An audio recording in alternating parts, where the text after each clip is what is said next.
यही भिडियोलाई हेर्नु होला पुरै च्यानललाई सब्सक्राइब गर्नु होला। नमस्ते साथीहरू, आज चाहिँ कुरा गर्ने हो आइपिओ को बारेमा। आइपिओ त हामीहरू धेरै मान्छेले भर्छौँ, कसरी भर्ने हो सबैलाई थाहा हुन्छ। भर्ने मान्छेलाई सबैलाई थाहा हुन्छ कि आइपिओ कसरी भर्ने हो भनेर। त्यसैले अब आइपिओ हामीलाई परेछ कि छैन, अलटेड भयो कि नट अलटेड भयो त्यो चेक गर्नको लागि पहिला चाहिँ मेरो सेयरमा जानुहोस्। मेरो सेयरमा गएपछि त्यहाँ लगइन गरेर बिओआइडी सबै आइडी हालेर यहाँ लगइन गरिहाल्नुहोस्। लगइन गरेर माई एएसबिए अप्लाई हुन्छ। अप्लाईको अप्सन आउँछ। अप्लाई पनि यहाँ चाहिँ जति कम्पनीको आइपिओ आउँछ त्यो कम्पनीको यहाँ चाहिँ सेयर हेराउँछ। अप्लाई गर्नको लागि यहाँ मिलिहाल्छ। फेरि तपाईँले चाहिँ अब चेक गर्नु छ। हामीले त भरिदिन्छौँ आइपिओ भरेर अब हामीलाई भेटाएछ कि छैन त्यो चेक गर्नको लागि एप्लिकेसन रिपोर्टमा गएर यहाँ चाहिँ चेक गर्न मिल्छ। हामी कुन कम्पनीमा भरेछौँ, अलटेड भयो कि भएन त्यसको चेक गर्न यहाँ चाहिँ मिल्छ।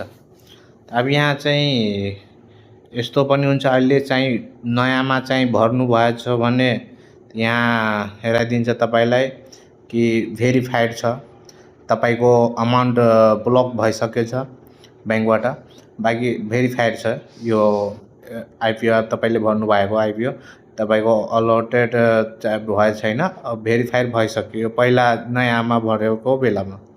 फेरि अब यहाँ चाहिँ हेर्नु, तपाईँको यो आइपिओ चाहिँ नट अलटेड हेराएछ। यो ब्लक अमाउन्ट चाहिँ तपाईँको एकाउन्टमा रिटर्न गरिसकेछ। यो चाहिँ नट अलटेड यानि तपाईँलाई भेटाएन। यो यहाँ पनि चेक गर्न मिल्छ।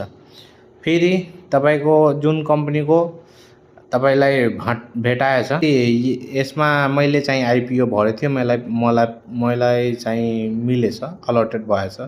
त यसमा चाहिँ सिधा तपाईँलाई अलटेड हेराइदिन्छ। ALOTED अलटेड तपाईँलाई हेराइदिन्छ। त त्यसले अब यहाँ चाहिँ एमाउन्ट ब्लक गरेको अमाउन्ट उसले जुन कम्पनीको आइपिओ भन्नु भएछ त्यो कम्पनीमा तपाईँको ब्याङ्कले दिइहाल्छ। तपाईँले केही गर्नु छैन। अब यहाँ चाहिँ यो एउटा तरिका यो भयो चेक गर्नको लागि। अर्को एउटा तरिका छ कि आज मैले आइपिओ भरेछु, आज चाहिँ रिजल्ट आयो। सर्वोत्तम पेन्टको आइपिओ मैले भरेको थियो, उसको चाहिँ रिजल्ट आजै आएछ। आज आएछ त यसमा चाहिँ मेरो सेयरमा चाहिँ भेरिफाइड हेराइरहेछ, लेकिन अलटेड छ कि नट अलटेड छ त्यो त चाहिँ यहाँ हेराइरहेको छैन। त्यसको लागि हामी नयाँमा अहिले चाहिँ रिजल्ट निस्कियो, मार्केटमा हेर्नुभयो तपाईँले, रिजल्ट आज निस्केछ। त्यसैले तपाईँले आजै चेक गर्नु छ भने तपाईँलाई जानुपर्छ क्रोम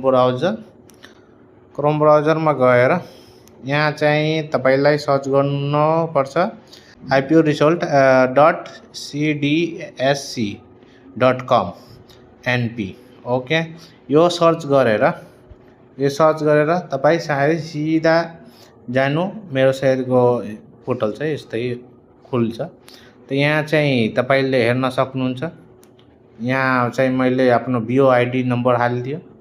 बिओआइडी नम्बर हालेर यहाँ जुन कोड हुन्छ त्यो कोड हालिदिनु। अब यहाँ चाहिँ मलाई यो अलटेड भए छैन। अब यहाँ चाहिँ हेराइहाल्छ तपाईँलाई यो not allotted, sorry not allotted for this BOID. Okay, यो तपाईँलाई हेराइदिन्छ। अब चाहिँ जुन मैले त धेरै चाहिँ आइपिओ भरेछु, त्यसको लागि अब चाहिँ मैले दोस्रोको जसमा अलटेड छ, अब जसरी यसमा हेऱ्यो भने यसको चाहिँ मेरो अलटेड छ। त अब यसको अलटेड छ त ये चाहिँ हेराइदियो यहाँ। अब चाहिँ मेरो सेयरमा अहिले रिजल्ट आयो भने अहिले चाहिँ हेराउँदैन। त्यसैले यो चाहिँ हेर्नको लागि तुरन्त आज चाहिँ रिजल्ट आयो, आजै हेर्नुको लागि यो तपाईँले क्रोम ब्राउजरमा गएर सर्च गरेर हेर्न मिल्छ। लेकिन तपाईँलाई त्यसैमा पनि पर्खेर हेर्नु छ भने तपाईँले चाहिँ मेरो सेयरमा हेर्न सक्नुहुन्छ।